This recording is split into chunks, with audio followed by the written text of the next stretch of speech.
Ba-dum-bum-bum. Bum-bum-bum. Hey everybody. I'll bet there aren't that many people who are already awake. At least not in my time zone. Hey Pat, come on in here. The rest of you can watch this on replay. But the early birds, Kanye's live now? Doing what? Good morning, good morning, good morning. Do you have your beverage with you? I hope you do. Hey Jason. Hey everybody. It's time to grab your mug, your glass, your cup, your vessel, your stein. Fill it with the liquid of your choice. I like coffee. And join me for the simultaneous sip.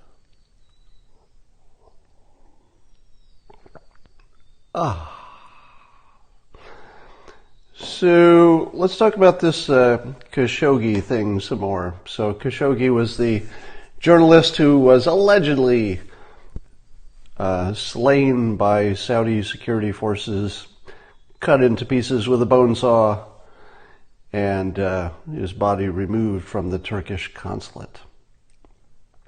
Now, as I've cautioned before, you always have to wait with this sort of thing, because there's always going to be more to the story. It just didn't quite make sense the way we heard it. It sounded a little too fantastical for us to really have understood everything about this. And we're still waiting, so we don't know what else we'll learn. But there's kind of an interesting question that's a sub-question about this. The journalist who was killed is a Muslim Brotherhood proponent. And the Muslim Brotherhood, as I understand it, their current incarnation, promotes a peaceful transition, a democratic transition, to Sharia law and an Islamic world. So they're, at least in their public face, the Muslim Brotherhood is a non-violent way to conquer the world for the benefit of Islam. And I'm wondering how we in the West should look at something like this alleged murder, should it become confirmed. And somebody's saying, are you insane, nonviolent? No, I'm not insane. You're bad at listening. I said their public face and their public pronouncements are nonviolent. What they're doing behind the scenes, I have not addressed. So if you believe they're doing something behind the scenes to support Hamas or support other terrorist groups, you would be agreeing with some of the Middle Eastern countries who also consider them a terrorist group. But if we're just talking about Khashoggi, I've not been presented with any information, at least in the press, that would suggest that he in particular is in favor of any kind of violence. So I've not seen that suggested, and I think I would by now, right? But he was a Muslim Brotherhood person, and I think it would be fair to say that there are members of the Muslim Brotherhood who do not favor violence. But what they do favor is a view of the world that's, by Western standards, very anti-women, and perhaps even more anti-LGBTQ. So anti-gay, anti-LBGTPQ, I can never say that right, and anti-woman. So when we're watching this and we're saying to ourselves, how much trouble does the United States want to get into for what looked like sort of a Middle East, internal problem? Because I'm not sure we want to take this guy's side, do we? How much do we want to support the person who would change our system to something we would consider a form of slavery for women? Right? Now, I'm not saying that's necessarily, everybody's interpretation, but by Western standards, what Khashoggi was pushing was kind of a women second-class citizen baby-making slavery situation by Western eyes, right? Obviously, within the Islamic community, they have a very different opinion of it. But so the interesting question is, if I take my own judgment out of this, so I'm trying to describe this without infecting it with any opinions of my own, because I don't really have strong opinions on a lot of the stuff in the Middle East, because I don't have the full context for things. But it's an interesting question. How much do we in the West, and we in the West are 50% women, and then you add on to that the LGBTQ community, and that's a majority, right? In the democratic West, most people, as in more than 50% of our population, is either a woman or a gay man. Because if you add the roughly half that are women to the 10% or so that are LGBTQ and half of them are men, it's something like 55% of the West are women and gay men. Something like that. So it's a majority. How much should that majority in our democratic society care about two proponents of Sharia law and one kills the other? Because it's somebody is arguing with my estimates. You can argue with the estimates. That's fine, but it's the same point. There's a clear majority in the democratic countries of people who are either a woman or gay man. If you add those two categories together, they're more than 50% of the population. Everybody agrees with that. So it's not clear to me how much risk the West should take over what's kind of an internal squabble between two sides that we shouldn't like either one of them too much, because of what they would do with the topics of women and gays in particular, should they get their way. And then you have this weird situation where I don't think you could argue that Saudi Arabia has a more enlightened, let's say, approach to women and gays than the Muslim Brotherhood. I don't think you can necessarily make that case. But in terms of the public, we see this bin Salman guy looking like a reformer. Women can drive. I think there were some other smaller changes there. So at least he's heading in the right direction. So in terms of how it feels to us, it's gonna feel like at least Salman had something going on there that was the right direction, even if we don't like where he's at.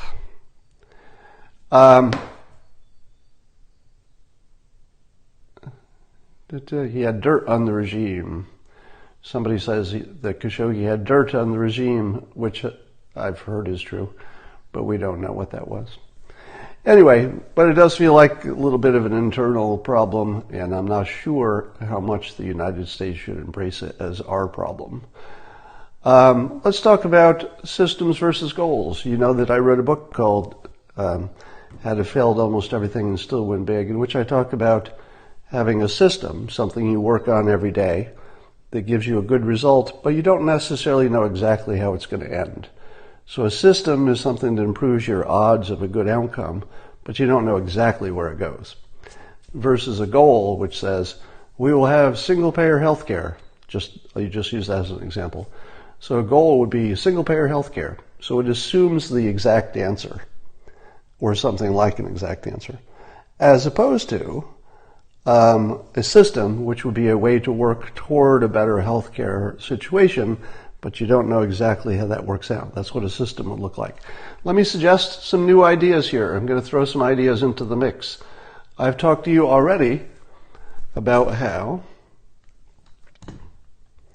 Kanye did something much bigger than the press realized or reported.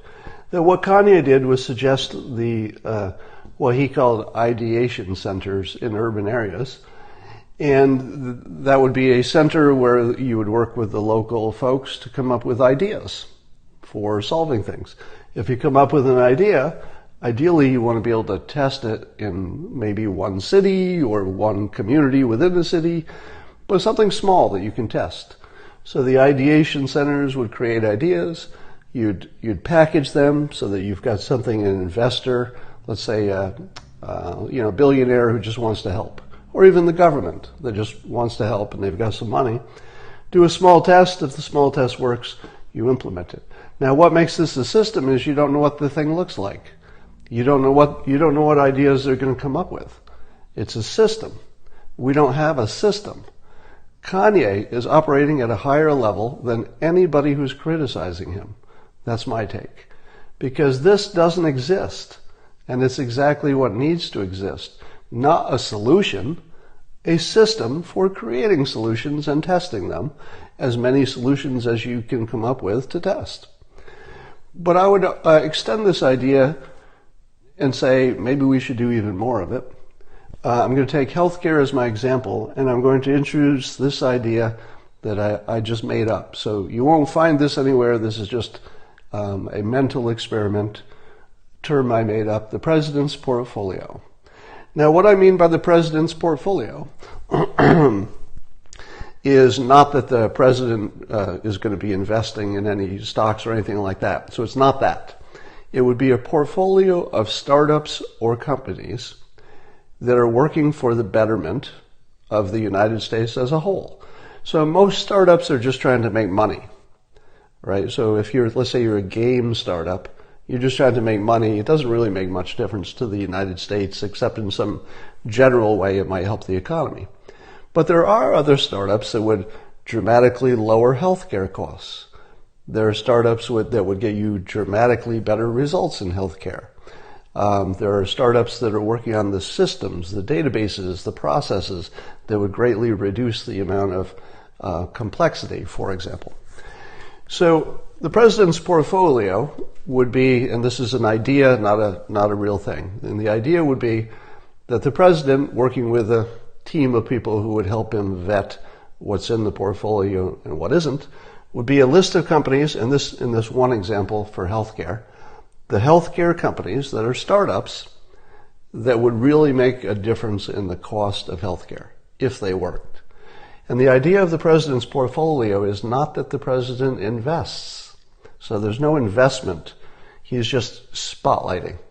So it would be a spotlight that says, look, if you've qualified because your startup is a serious one, and let's say there's some criteria such as you have to at least get some money from a high-end venture company. So if Sequoia or some big venture company has already put money into you, and it can be demonstrated that you're for the benefit of the larger society, not just making money, then you could be in the president's portfolio. What would be the advantage? The advantage would be the spotlight. So the billionaires who want to help would know exactly where to look. They say, oh, I'll go to the web page with the list of startups that are part of the president's portfolio. And, I'd like to do something good for the country, and why not maybe make some money at the same time? So the billionaire goes here, looks down the list and says, wow, there's a company that if this works out, they're going to be able to make an MRI that costs you $10 instead of hundreds of dollars. So I'm going to invest in that.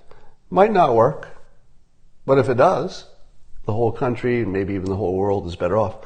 Now, I use healthcare as my example because that was a clear example where spotlighting the companies that can bring down costs would be very important. But this could be any category. It could be climate change. What are all the companies working on things that would make a real difference to climate change? Wouldn't you like to know? Wouldn't you like to know that there are a dozen companies that are looking to capture CO2, scrub it out of the air, make maybe a better nuclear plant? Wouldn't you like to know? What is the small portfolio of companies that are going to fix our biggest problems so that our billionaires can be weaponized to make a difference?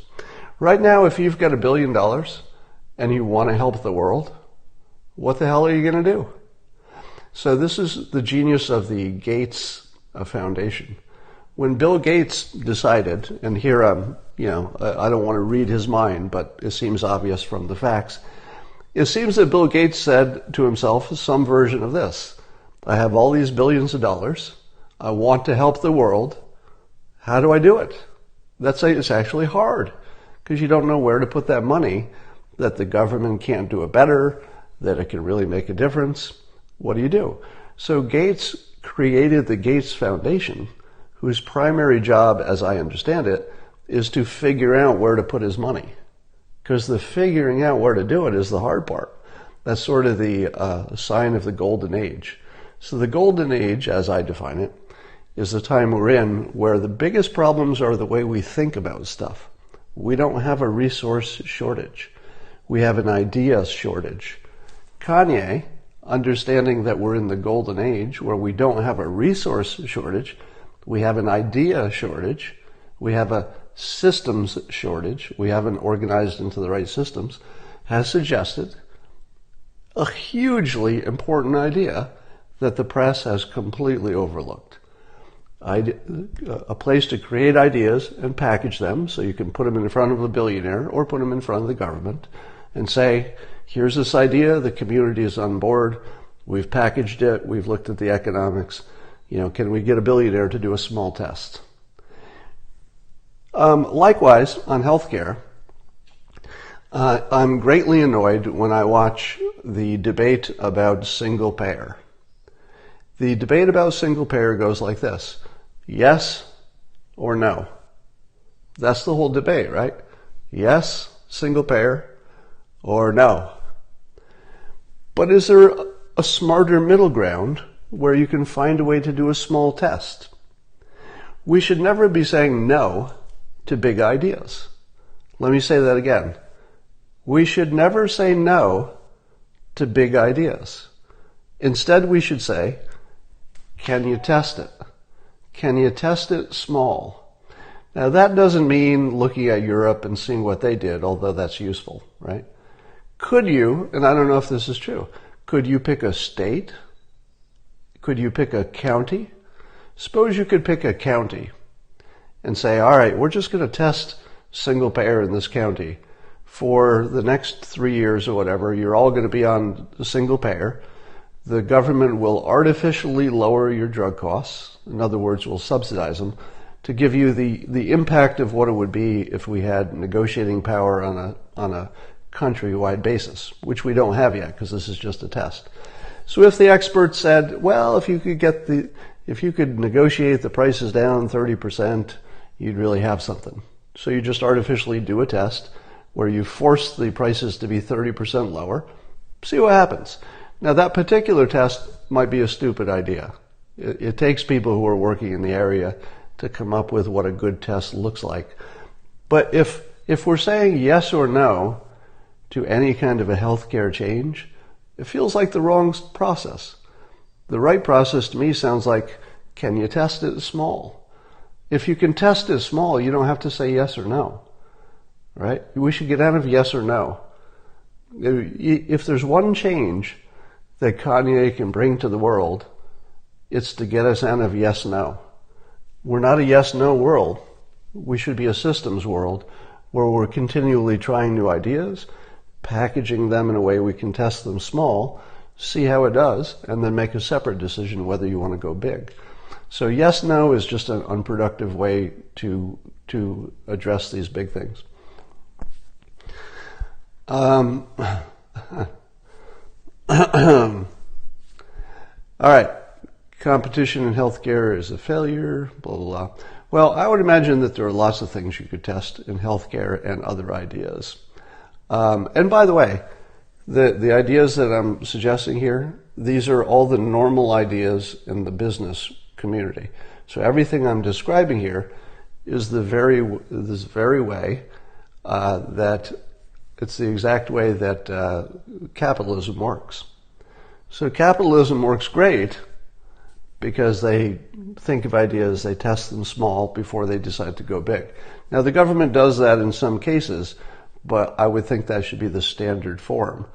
And you should never, if you're a Republican and you're saying no to any other healthcare idea from the left, that's just the wrong approach. The right approach is, can you test it small? If you can't test it small, then you can say no. If you can, then you should be saying, put together a package and let's see if we can test it somewhere small. All right.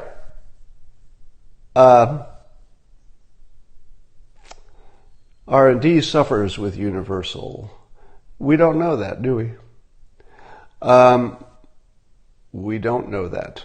We do know that there might be some kind of a trade-off, but we don't know what the trade-off looks like. So when you say stuff like, such as, innovation will suffer, I think that needs to be tested. It is fair to say that if you took the profits of the healthcare businesses, if their profits reduced, it probably would come out of R&D. But that doesn't mean there wouldn't be something else jumping up to replace it. Some other entity. All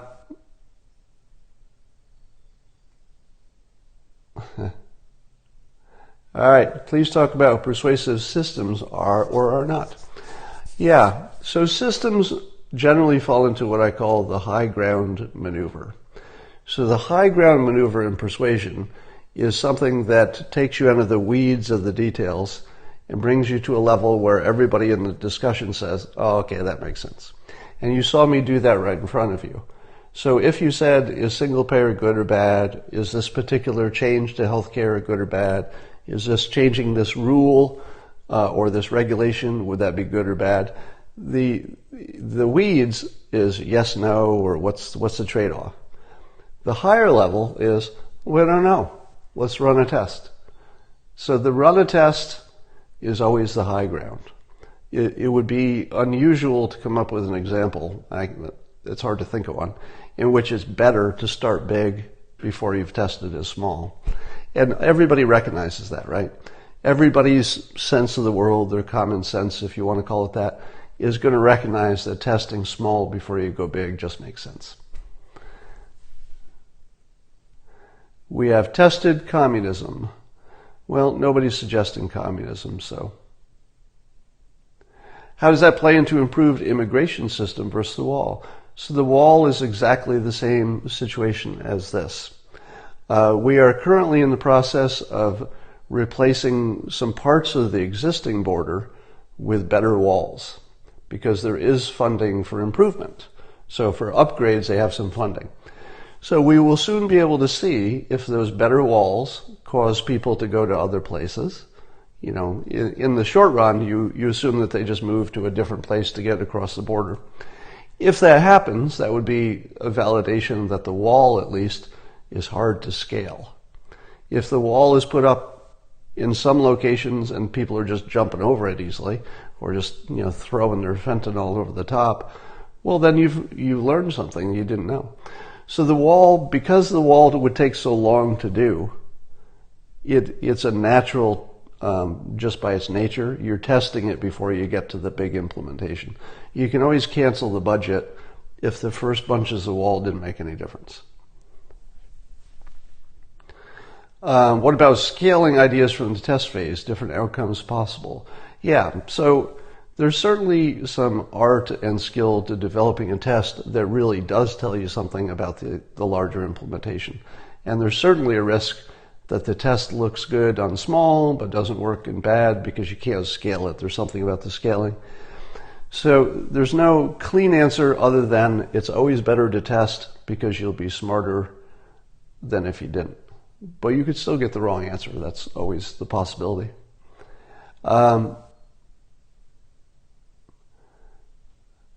Can you suggest how a person could find employment in something like an ideation center? Well, you would have to have the right skill set.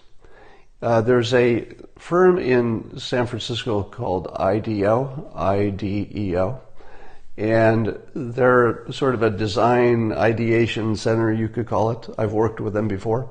And what they do is if you come in, you're a corporate customer, and you say, I want to design a new computer device.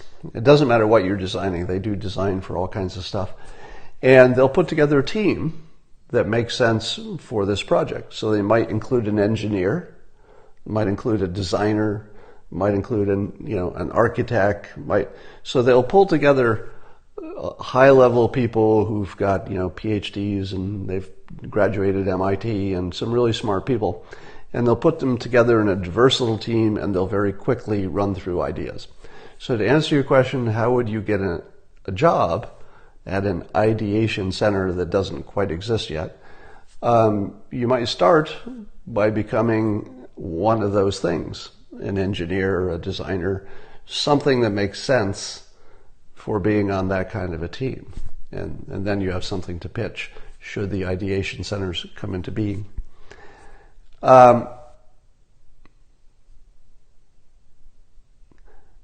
What if you have a patent already?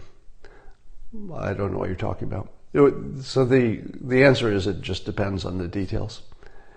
All right, I'm just looking at your... Somebody said diversity is the enemy of the group. Not exactly. I believe that there are tests that show that the most effective group is one where somebody is very smart and the other people in the group are not necessarily that smart. The worst thing you could have is a group with 5 really smart people who are kind of similar, because they would all have their own opinion of what to do, but they're all smart and they don't want to give up, so they would just fight with each other.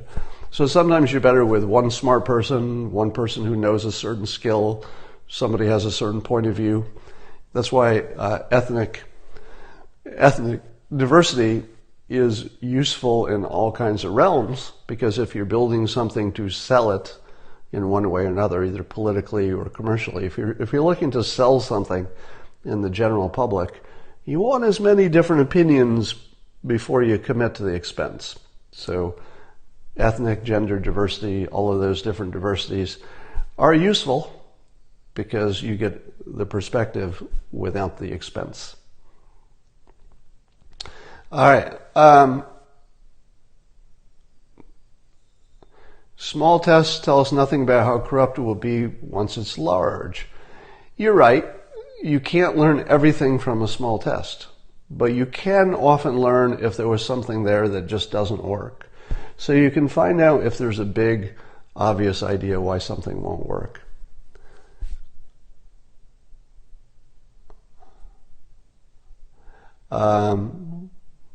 What about the middle class? I don't understand the question.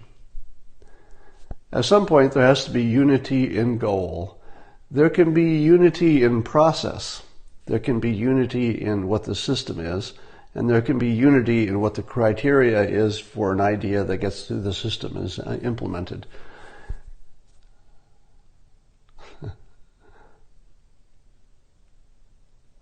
Yeah, the Kanye comment about math, basketball is not as crazy as it sounds. In fact, if you literally looked at any of the stuff that's being reported as crazy from Kanye, every bit of it has a perfectly good explanation, which he actually presented in most cases there.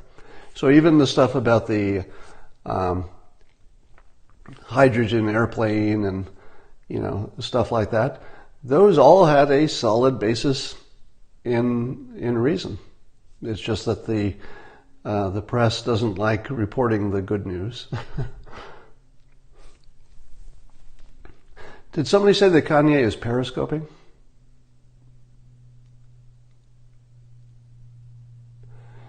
Keep saying cultural gravity. Yeah, so I've been getting lots of feedback from people who are responding to the concept of cultural gravity. I don't know if it's just because people like it because it makes them feel innocent from any problems.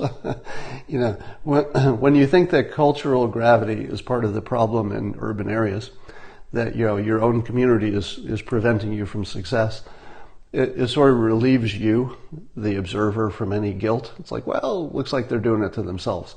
So I worry that it could be taken that way, as opposed to taking as a useful way to look at the situation, something that has a practical, functional element to it.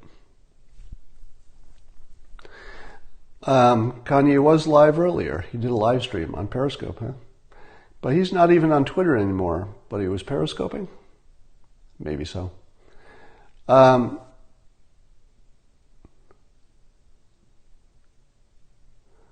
Ye's mind control scope from last night. I will do that. I will watch Kanye's Periscope from last night. Run with cultural gravity. Yeah, I'm going to stick with that for a while.